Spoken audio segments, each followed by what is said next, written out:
Hello दोस्तों, तो आज की वीडियो में मैं आप सब लोगों को वेलकम करता हूं। आज की वीडियो का जो हमारा टॉपिक है वो बहुत कमाल का होने वाला है। आज हम डिस्कस करेंगे ओपन लूप ट्रांसफर फंक्शन क्या है। क्लोज लूप ट्रांसफर फंक्शन हमने डिस्कस किया था, जिसने नहीं देखा प्रीवियस वीडियो जाके देखे, उसको रिवाइज करे, उसको अच्छे से समझे। मैं फिर भी थोड़ा सा बैकग्राउंड, थोड़ा सा रिवीजन अगर करवाऊँ आप लोगों को। हमने सबसे पहले देखा था कि सिस्टम क्या है। सिस्टम क्या था? सिस्टम क्या है सर? एक डब्बा है जिसके अंदर कंपोनेंट्स लगे हुए हैं, इलेक्ट्रिकल कंपोनेंट्स। वो मिलकर क्या कर रहे हैं, हमें कोई आउटपुट दे रहे हैं फॉर अ गिवन इनपुट। फिर हमने देखा कंट्रोल सिस्टम हो गया सर, कुछ भी नहीं है उस सिस्टम में, कंट्रोलर लगा दिया। अब क्या हो रहा है, हमें कंट्रोल आउटपुट मिल रही है फॉर अ गिवन इनपुट। फिर हमने देखा सिस्टम की, कंट्रोल सिस्टम की दो टाइप्स, एक थी ओपन सिस्टम, एक थी क्लोज सिस्टम। सर जी ओपन सिस्टम क्या थी, क्लोज सिस्टम क्या थी? कुछ भी मुश्किल नहीं है। ओपन सिस्टम में क्या हो रहा था, हमारे पास फीडबैक नहीं आ रहा था, फीडबैक का कोई चक्कर ही नहीं था, हमें फीडबैक मिल ही नहीं रहा था। अच्छा, क्लोज सिस्टम क्या था? क्लोज सिस्टम में जो है हमारे पास क्या हो रहा था, हमें फीडबैक मिल रहा था, हमें क्या सेंसर लगा हुआ था हमारे सिस्टम में, तो वो क्या कर रहा था, आउटपुट से एक फीडबैक लेके दोबारा एडर को दे रहा था, और हमें क्या नाम है, एक प्रॉपर फीडबैक मिल रहा था। वो पॉजिटिव भी था और नेगेटिव भी। अब फीडबैक सिस्टम में हमारे पास पॉजिटिव फीडबैक सिस्टम था, नेगेटिव फीडबैक। क्लोज जो सिस्टम था उसका हमने ट्रांसफर फंक्शन निकाला, वो मैंने डिटेल निकाला हुआ, पिछली वीडियो देखें। क्या था, G of S divided by 1 plus minus G of S into H of S. Plus minus मैंने क्यों बोला, अगर पॉजिटिव फीडबैक है तो आप फार्मूले में माइनस लगा दो, अगर हमारे सर्किट में नेगेटिव फीडबैक आ रहा है तो फार्मूले में पॉजिटिव लगा दो, प्लस लगा दो। फिर हमने देखा कि अगर हमें पता ही ना हो कि एक सर्किट है उसके अंदर फीडबैक कौन सा आ रहा है, तो हमने कहा कि हम बाय डिफॉल्ट क्या कहेंगे, नेगेटिव फीडबैक है। फिर हमने बात की कि हमें फीडबैक एलिमेंट का अगर ना पता हो, हमें सेंसर का ना पता हो, फिर हम क्या करेंगे, हम बाय डिफॉल्ट उसको यूनिटी फीडबैक ले देंगे, मतलब एच ऑफ एस को हम इक्वल टू 1 कर देंगे। अब इसमें भी दो सिस्टम आ गए थे, positive unity feedback, negative unity feedback, formula same रहेंगे। अब यूनिटी फीडबैक के फार्मूला क्या हो जाएगा, close loop transfer function G of S into 1 plus G of S, या G of S into 1 minus G of S. H of S कहाँ गया sir, H of S 1 हो गया, 1 हो गया तो एच ऑफ एस 1 हो गया, तो जी ऑफ एस 1 से मल्टीप्लाई हो गया, सिर्फ जी ऑफ एस रह गया फार्मूले में, ठीक हो गया। अच्छा, फिर अब पॉजिटिव यूनिटी फीडबैक और नेगेटिव यूनिटी फीडबैक, ये क्या रोल है सर? फिर मैंने एक बहुत कॉमन पॉइंट लिखवाया था कि नेगेटिव यूनिटी फीडबैक हम यूज़ करते हैं डिज़ाइन करने के लिए या एनालिसिस करने के लिए, किसका, कंट्रोल सिस्टम को। अब नेगेटिव यूनिटी फीडबैक ही सर क्यों यूज़ करते हैं, ये हम आगे चल के देखेंगे, पढ़ेंगे। और भी बातें बताई थी कि पॉजिटिव फीडबैक डिज़ाइन करने के लिए यूज़ करते हैं हम किसको, मल्टी वाइब्रेटर को या ऑसिलेटर को। नेगेटिव फीडबैक एम्पलीफायर्स को डिज़ाइन करने के लिए लेते हैं। और हम चीज़ करते थे, क्या नाम है, पॉजिटिव फीडबैक को हम कहते थे it is referred as regenerative system, negative feedback को degenerative system. Positive feedback stability को डिक्रीज करता है, नेगेटिव फीडबैक स्टेबिलिटी को इंक्रीज करता है। तो अब हम देखेंगे क्लोज सिस्टम का हमने सारा कुछ निकाला, ट्रांसफर फंक्शन कैसे निकला एक एक चीज़। अब ओपन सिस्टम के ट्रांसफर फंक्शन की तरफ आते हैं, तो सबसे पहले देखते हैं कि ओपन सिस्टम का ट्रांसफर फंक्शन, ओपन सिस्टम कहते हैं किसको है, ओपन लूप ट्रांसफर फंक्शन या ओपन सिस्टम। तो हमें पता क्या है, एक इनपुट आ रही है, जी ऑफ एस लगा हुआ है, कंट्रोल आउटपुट है, रेफरेंस इनपुट है। ये कौन सी फिगर होगी, ये हम कहते थे ओपन सिस्टम की। या क्यों, क्योंकि इसमें भाई फीडबैक नहीं आ रहा, इसमें क्या है, फीडबैक नहीं आ रहा। वैसे हम ओपन लूप ट्रांसफर फंक्शन कहते हैं किसको हैं, वो कहते हैं हम जी ऑफ एस और एच ऑफ एस के मल्टीपल को। मतलब कि ये हमारे पास एक डायग्राम है, ये रेफरेंस इनपुट आ गई, ये हमारे पास जी ऑफ एस एलिमेंट आ गया, प्लांट गेन जिसको बोलते हैं या फॉरवर्ड पाथ गेन बोलते हैं। अब इधर से निकला हमारे पास कंट्रोल आउटपुट, और इधर जो है क्या नाम है, हमारे पास आता है सेंसर एच ऑफ एस। इधर एडर लगा होता था कोई, और ये मैंने डॉट डॉट लगा दिया, मतलब ये डिस्कनेक्ट है इस time feedback element. Feedback element, feedback is या फीडबैक डिस्कनेक्टेड, फीडबैक डिस्कनेक्ट है, इसलिए क्या नाम, ये हमारे पास क्या, ओपन सिस्टम है, क्योंकि इसमें फीडबैक क्या, डिस्कनेक्ट है। तो open system, open loop system का ट्रांसफर फंक्शन हम कह सकते हैं कि जी ऑफ एस और H of S, G of S और एच ऑफ एस का मल्टीपल, क्योंकि यहाँ से ये ओपन है, ये फीडबैक डिस्कनेक्ट है, तो ये जी ऑफ एस और एच ऑफ एस क्या हो जाएंगे, मल्टीप्लाई हो जाएंगे। ठीक हो गया सर, ओके हो गया, यहाँ तक बात समझ में आ गई। अब सर जी हमने पढ़ा था close loop transfer function, close loop transfer वो क्या था, वो था controlled output over reference input. वो क्या था सर जी, वो था G of S over 1 plus minus G of S into H of S. ठीक हो गया सर जी। सर जी यहाँ तो ओपन लूप ट्रांसफर फंक्शन आ गया, क्योंकि आपने बोला जी ऑफ एस और एच ऑफ एस क्या है, ओपन लूप ट्रांसफर फंक्शन है। ठीक है, बिल्कुल ठीक है, क्योंकि अभी हमने बात की कि जी ऑफ एस और एच ऑफ एस का प्रोडक्ट क्या होता है, ओपन लूप ट्रांसफर फंक्शन। तो इसकी जगह हम ये लिख देते हैं G of S into 1 plus minus O L T F. यहाँ तक बात क्लियर हो गई, यहाँ तक पॉइंट क्लियर हो गया। अब ये ऊपर वाली चीज़ को क्या बोलते हैं हम, न्यूमरेटर। मैं लिख देता हूँ न्यूमरेटर। नीचे वाली चीज़ को क्या बोलते हैं हम, डिनोमिनेटर। ऊपर वाली चीज़ क्या बताती है, नंबर ऑफ रूट्स। ऊपर वाली जो इक्वेशन है उसके रूट्स क्या बताते हैं, नंबर ऑफ जीरोस। नीचे वाली इक्वेशन ये जो डिनोमिनेटर है वो क्या बताता है, नंबर ऑफ पोल्स। ये ध्यान में रखना है। ठीक हो गया, यहाँ तक पॉइंट क्लियर हो गया आपका। अब डिनोमिनेटर की जो हमारे पास इक्वेशन है, डी ऑफ आई, ये डिफरेंस सिग्नल नहीं है, डिनोमिनेटर है, वो हमारे पास इक्वेशन क्या है, 1 plus minus O L T F. इसको करेक्टरिस्टिक इक्वेशन भी कहते हैं। मैं यहाँ लिख देता हूँ करेक्टरिस्टिक्स इक्वेशन। न्यूमरेटर की नहीं, डिनोमिनेटर की इक्वेशन को हम करेक्टरिस्टिक इक्वेशन भी कहते हैं, और इस करेक्टरिस्टिक इक्वेशन के रूट्स को करेक्टरिस्टिक रूट्स भी कहते हैं। डिनोमिनेटर इक्वेशन क्यों ज़रूरी है, क्यों, क्योंकि ये नंबर ऑफ पोल बताता है हमें। डिनोमिनेटर इक्वेशन क्या बताती है हमें, नंबर ऑफ पोल्स। अब कुछ अहम पॉइंट्स हैं, इंपॉर्टेंट पॉइंट्स हैं, वो आप लोग यहाँ लिख लें। मैं ये रब कर रहा हूँ, इधर लिख लेते हैं, लिख लें स्टेबिलिटी। स्टेबिलिटी क्या है जी, फंक्शन ऑफ पोल्स। फंक्शन क्या है सर जी, ठीक है, फंक्शन ऑफ पोल्स। पोल्स क्या है सर जी, ये डिनोमिनेटर की इक्वेशन से हमें क्या मिलते हैं, पोल्स। डिनोमिनेटर की इक्वेशन को कैरेक्टरिस्टिक इक्वेशन भी बोलते हैं, ठीक है, अभी बताया था। इसके रूट्स को कैरेक्टरिस्टिक रूट्स भी कहते हैं। और डिनोमिनेटर से हमें क्या पता चलता है, नंबर ऑफ पोल्स। न्यूमरेटर से हमें पता चलता है नंबर ऑफ जीरोस। लेकिन स्टेबिलिटी का डायरेक्ट कनेक्शन किससे है, नंबर ऑफ पोल से। ठीक हो गया सर। पोल्स कहाँ पे पड़े होते हैं, पोल्स कहाँ पे पड़े होते हैं, इसके रूट्स को कहते हैं पोल्स, रूट्स ऑफ डिनोमिनेटर। ठीक हो गया सर। यानी कि डिनोमिनेटर पे क्या function of O L T F पड़ा हुआ है, यानी कि function of open loop transfer function. तो ओपन लूप ट्रांसफर फंक्शन देखा कितना ज़रूरी है। सर जी ओपन लूप नाम से ओपन है, इसको हम ओपन सिस्टम में क्यों नहीं पढ़ते, क्लोज सिस्टम में क्यों पढ़ते हैं। पॉइंट है, ओपन सिस्टम में क्या आ रहा था हमारे पास, ओपन सिस्टम में बस ओपन सिस्टम आता है। ओपन सिस्टम में हमारे पास फीडबैक नहीं रहता। ठीक है, ये जो ओपन लूप ट्रांसफर फंक्शन है ये डायरेक्ट रिलेट करती है क्लोज लूप ट्रांसफर फंक्शन के साथ या क्लोज सिस्टम में, क्योंकि क्लोज लूप ट्रांसफर फंक्शन के फार्मूले के अंदर मैंने अभी बताया था G of S into H of S आता है। G of S into H of S के प्रोडक्ट को हम क्या बोलते हैं, ओपन लूप ट्रांसफर फंक्शन। तो ओपन लूप ट्रांसफर फंक्शन किस में आ गया, क्लोज लूप में भी आ गया। तो ओपन लूप ट्रांसफर फंक्शन बहुत इंपॉर्टेंट फंड है। अब क्या है जी, ठीक है, ओ एल टी एफ आ गया सर जी, आ गया। ऊपर वाली चीज़ को न्यूमरेटर बोलते हैं, बोल दिया, नीचे वाले को डिनोमिनेटर बोलते हैं, बोल दिया। जीरोस कहाँ से निकलेंगे, नंबर ऑफ जीरोस न्यूमरेटर से। नंबर ऑफ पोल्स कहाँ से निकलेंगे, डिनोमिनेटर इक्वेशन से। ठीक हो गया।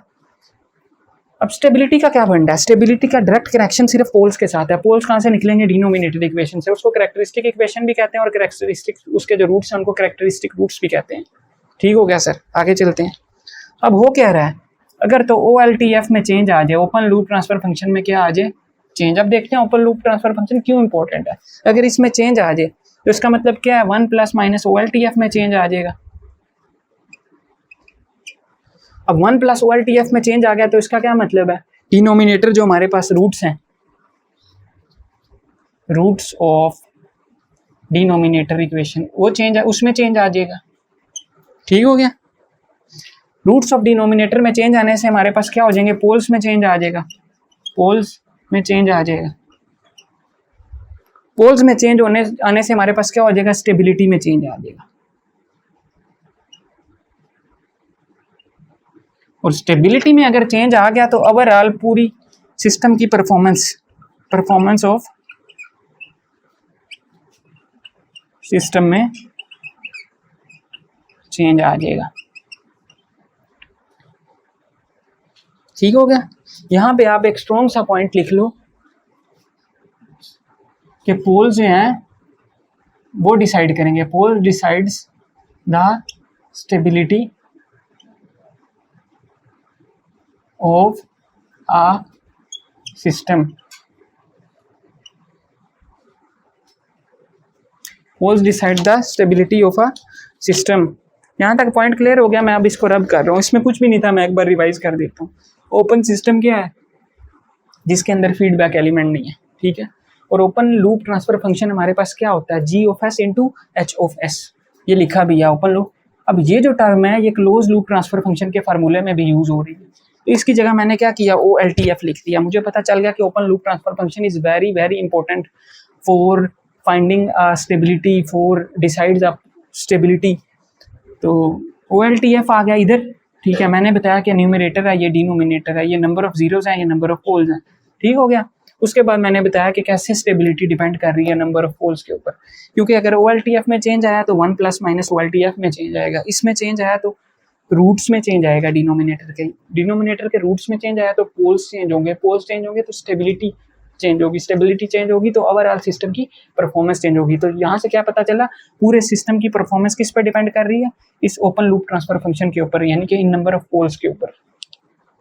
तो अब हम नेक्स्ट चलते हैं, मैं इसको रब कर रहा हूँ, नोट डाउन कर लें।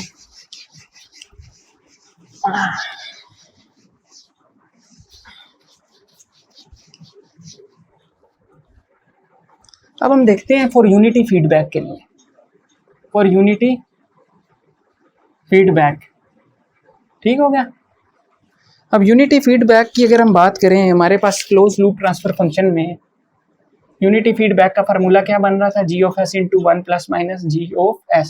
Sir ji H of S कहाँ गया? बोला तो है यूनिटी फीडबैक में सेंसर एलिमेंट क्या हो जाता है? 1। तो G of S into H of S क्या हो जाता है? सिर्फ G of S. G of S into H of S is equal to G of S. तो दोस्तों यूनिटी फीडबैक के केस में क्या होगा? जी ऑफ एस भी हमारा क्या हो जाएगा? ओपन लूप ट्रांसफर फंक्शन के इक्वल हो जाएगा। क्यों? क्योंकि एच ऑफ एस क्या है? हमारे पास 1 है, तो हमारे पास सिर्फ जी ऑफ एस आ जाएगा। तो हम इसको भी लिख सकते हैं CL close loop transfer function unity feedback के केस में OLTF divided by 1 plus minus OLTF, ठीक हो गया। अच्छा, अब बात करते हैं इसकी जी ऑफ एस की। जी ऑफ एस अगर हमने निकालना है, ये जी ऑफ एस अगर हमने निकालना है, ये न्यूमरेटर में है तो इक्वल टू न्यूमरेटर हो जाएगा, और नीचे क्या? डिनोमिनेटर। हमें ये जी ऑफ एस कैंसिल करना है, तभी हमारे पास क्या बचेगा? नीचे 1, और G of S divided by 1 equal to G of S. Simple क्या करो, इस डिनोमिनेटर में से ये जी ऑफ एस क्या न्यूमरेटर में भी है, माइनस कर दो न्यूमरेटर को, तो हमारे पास जी ऑफ एस के इक्वल आ जाएगा। ये एक फार्मूला भी है हमारे पास। यहाँ तक पॉइंट क्लियर है? अब मैं एक एग्जांपल लेता हूँ, इधर एक एग्जांपल लेता हूँ। 100 S square plus 10s plus 200। मैं कहता हूँ इसका निकालो डीसी गेन, डीसी गेन निकालो इसका। अब डीसी गेन निकालना, आप कहोगे डीसी गेन तो फ्रीक्वेंसी 0 होती है डीसी गेन में, यानी s equals to 0, s equals to 0। तो s इक्वल्स टू 0 रखो, यहाँ पे क्या आ जाएगा हमारे पास? 100 डिवाइडेड बाय 0 प्लस 200, ये आ जाएगा 1/2, 0.5। डीसी गेन भैया निकाल लिया हमने, 0.5, ठीक हो गया। फिर मैं अगर आपको कहूँ कि इसमें से क्या निकालो? G of S. इसमें से क्या निकालो? G of S. वो कैसे निकालेंगे हम जी ऑफ एस की वैल्यू? यूनिटी फीडबैक के केस में जी ऑफ एस किसके इक्वल होता है? 1 plus minus G of S. मैं नेगेटिव फीडबैक कंसीडर करता हूँ तो प्लस हो जाएगा जी ऑफ एस। अब हमारे पास ये क्या है? 100 divide by S square plus 10s plus 200। मैंने इस जी ऑफ एस की वैल्यू निकालनी है। आप कहेंगे बहुत आसान है, क्रॉस मल्टीप्लाई कर दो। जिन्हें बेसिक सी मैथ आती है वो क्रॉस मल्टीप्लाई कर लेंगे। क्रॉस मल्टीप्लाई करेंगे, जी ऑफ एस से क्या मल्टीप्लाई हो जाएगा? S square 10s plus 200। 100 से क्या मल्टीप्लाई हो जाएगा? ये 100 1 100 प्लस 100 जी ऑफ एस, ठीक हो गया। अब जी ऑफ एस वाली चीज़ें एक साथ रख लो, वो भी इधर ले आओ।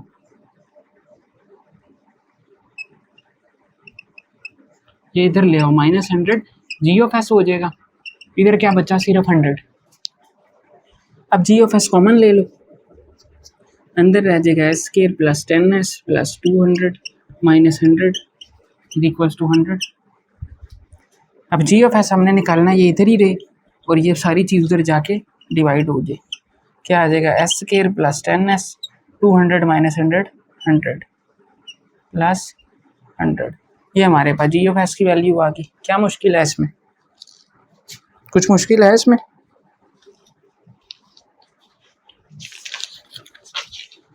अब अगर मैं कहूँ आपसे कि यही वैल्यू एक स्टेप में निकाल के दिखाओ जी ऑफ एस की, तब क्या करेंगे आप? सिंपल है, ये हमारे पास क्या है, न्यूमरेटर। हमने एक फार्मूला पढ़ा था न्यूमरेटर, यहाँ ये लिखा हुआ न्यूमरेटर अवर डिनोमिनेटर माइनस न्यूमरेटर, इससे हम जी ऑफ एस निकाल सकते हैं। अब इसमें न्यूमरेटर क्या है 100 लिख दो, डिनोमिनेटर क्या है ये S square plus 10s plus 200 minus minus numerator दोबारा क्या है 100 S square plus 10 of S plus 200 sorry 200 minus 100 is equal to 100। तो हमारे पास जी ऑफ एस की वैल्यू आ गई एक ही स्टेप में, वही देखें ये और ये ठीक हो गया। ये सिर्फ और सिर्फ यूनिटी फीडबैक के केस में हमारे पास ये फार्मूला होगा क्लोज लूप ट्रांसफर फंक्शन का, कि open loop transfer function divided by 1 plus minus open loop transfer function. ठीक है, इसको हम न्यूमरेटर भी बोलते हैं और numerator into denominator minus numerator, तो हमारे पास जी ऑफ एस निकालने का फार्मूला आ जाता है। और क्लोज लूप ट्रांसफर फंक्शन आपको पता है किसके इक्वल होता है, G of S divide by 1 plus minus G of S into H of S. Unity feedback के केस में एच ऑफ एस खत्म हो जाता है।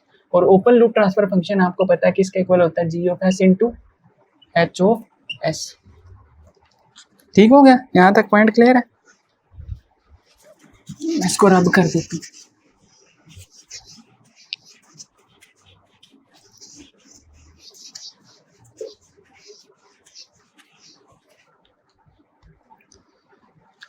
अब कुछ इंपॉर्टेंट कुछ पॉइंट्स में लिखवा देता हूँ, कुछ प्रॉब्लम्स कुछ पॉइंट्स। ये हमारे पास क्या था, एक ओपन सिस्टम। ये हमारे पास क्या था, एक ओपन सिस्टम की फिगर है। ठीक हो गया। अब इसका अगर मैंने गेन निकालना है जी ऑफ एस का, वो हमारे पास क्या हो जाएगा, C by S into R F S. ठीक हो गया? ठीक है सर, समझ में आ गया। ये क्या है, सिर्फ गेन है, ये gain of G of S है। ये ओपन लूप ट्रांसफर फंक्शन नहीं है, ये transfer function of G of S नहीं है, ये सिस्टम का ट्रांसफर फंक्शन नहीं है, ये ध्यान में रखना। ठीक है, ये gain of G of S है। ठीक है, जो हमारे पास ओपन लूप ट्रांसफर फंक्शन था ना, उसके अंदर हमारे पास क्या आ जाता था, उसके पास अंदर हमारे पास एक सेंसर आ जाता था एच ऑफ एस, फीडबैक आ जाता था, लेकिन वो क्या होता था, डिसकनेक्ट होता था, वो कनेक्टेड नहीं होता था। अगर मैंने इसका निकालना है, अगर मैंने क्या करना है इसमें, अगर मैंने कहना है कि जी ऑफ एस हमारे पास क्या है, तब मैं कहूँगा वो है ओपन लूप ट्रांसफर फंक्शन। तब हमारे पास क्या होगा, ओपन लूप। अगर मैं इधर कहूँ जी ऑफ एस हमारे पास ओपन लूप ट्रांसफर फंक्शन है, तो ये गलत है टोटली। जी ऑफ एस तब ओपन लूप ट्रांसफर फंक्शन है जब उसके अंदर एच ऑफ एस भी आ जाए। और एच ऑफ एस कहाँ आता है, क्लोज लूप ट्रांसफर फंक्शन में। एच ऑफ एस कहाँ लगा होता है, क्लोज लूप ट्रांसफर फंक्शन में। ठीक है, यहाँ तो एच ऑफ एस है ही नहीं, तो इसको कैसे आप ओपन लूप ट्रांसफर फंक्शन बोलोगे? इसको सिर्फ ये ओपन सिस्टम है, या इसको कहोगे gain of G of S. ठीक है, या फिर सिर्फ कहोगे gain of G of S. यहाँ पे आप कह सकते हो कि ये ओपन लूप ट्रांसफर फंक्शन है यूनिटी फीडबैक के केस में। यूनिटी फीडबैक के केस में मैं कहता हूँ एच ऑफ एस हमारे पास क्या है, 1 है। अब यूनिटी फीडबैक आ गया, यूनिटी फीडबैक लग गया। यूनिटी फीडबैक के केस में आपको पता है ट्रांसफर फंक्शन क्या होता था, G of S 1 plus G of S into H of S. अब क्या होता था, ये भी हमारे पास जी ऑफ एस क्या, ओपन लूप ट्रांसफर फंक्शन होता था।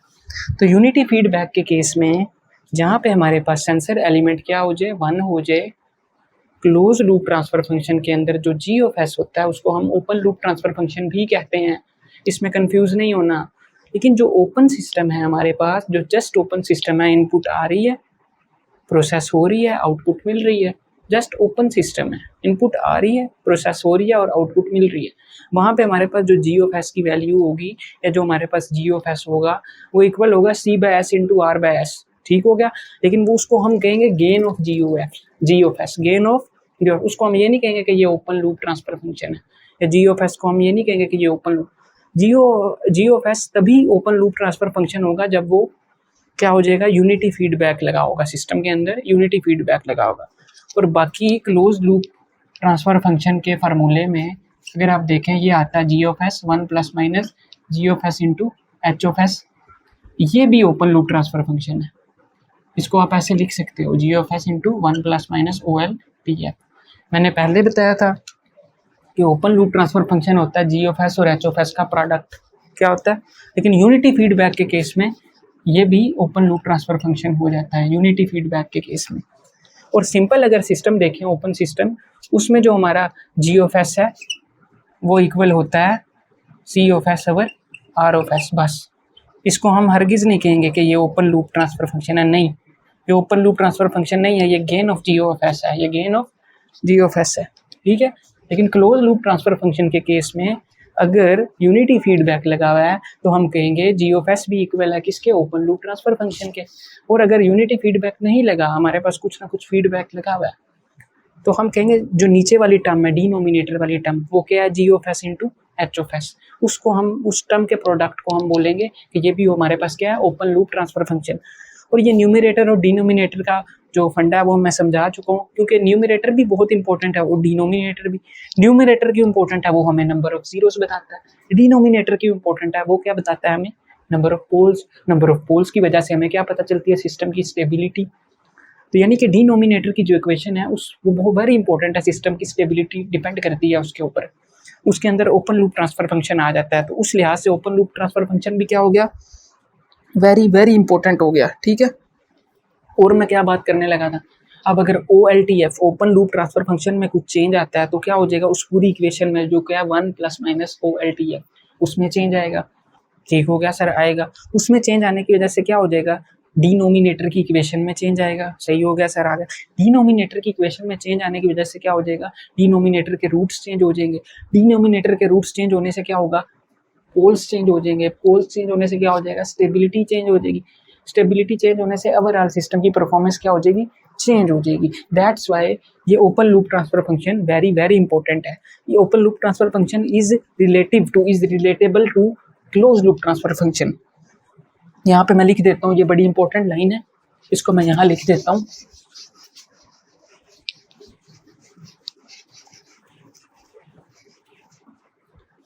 ये वेरी इंपॉर्टेंट लाइन है इस लेक्चर की कि open loop transfer function is related to close loop transfer function and it is and not for open system, ठीक हो गया। OLTF जो हमारी टर्म है ना, वो ओपन सिस्टम के लिए नहीं है। OLTF हमारी term close loop transfer function के लिए, ये जहन में रखना है। ओपन सिस्टम के लिए जो हमारे पास था वो ये टर्म थी C of S divide by R of S, ठीक है। इसको हम ओपन लूप ट्रांसफर फंक्शन नहीं कहते, इसको हम कहते हैं gain of G of S. लेकिन OLTF क्या था हमारे पास, वो था G of S into H of S. और ये कहाँ पे पाया जाता है, क्लोज लूप ट्रांसफर फंक्शन के फार्मूले में, डिनोमिनेटर में। अगर आपने देखा, इन केस अगर आप यूनिटी फीडबैक लगा दोगे तो क्या होगा, ऊपर भी जी ऑफ एस बन जाएगा, नीचे भी, यानी कि ऊपर भी OLTF आ जाएगा, नीचे भी। तो ये यूनिटी फीडबैक के केस में ये सीन होगा ओपन लूप ट्रांसफर फंक्शन का। तो होपफुली मैंने अच्छे से क्लियर किया होगा ये सारा कुछ आपको।